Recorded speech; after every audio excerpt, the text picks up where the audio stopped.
నమస్కారం. శశి న్యూస్కు స్వాగతం. 2024 సార్వత్రిక ఎన్నికల పోలింగ్ను జిల్లా అధికారులు ఎక్కడా అవాంఛనీయ సంఘటనలు జరగకుండా దిగ్విజయంగా పూర్తి చేశారు.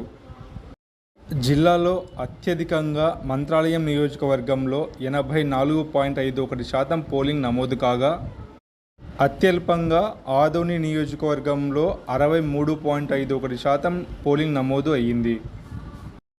కర్నూలు అసెంబ్లీ నియోజకవర్గానికి సంబంధించిన ఈవీఎం యంత్రాలను ఎలక్షన్ జనరల్ అబ్జర్వర్ జాఫర్, అలాగే జిల్లా కలెక్టర్ సృజన ఆధ్వర్యంలో పొలిటికల్ పార్టీల ప్రతినిధుల సమక్షంలో రాయలసీమ యూనివర్సిటీలోని లైఫ్ సైన్సెస్ బ్లాక్లో పొందుపరిచి తాళాలు ఈ ఉదయం వేశారు.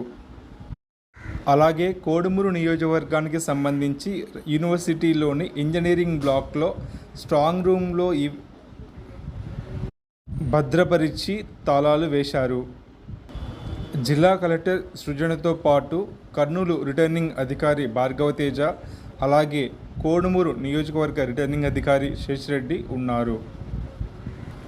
ప్రశాంత వాతావరణంలో ఎన్నికలను దిగ్విజయంగా నిర్వహించినందుకు జిల్లా ప్రజలు, అధికారులకు, పోలీసులకు, అలాగే కేంద్ర భద్రతా బలగాలకు కృతజ్ఞతలు తెలిపారు.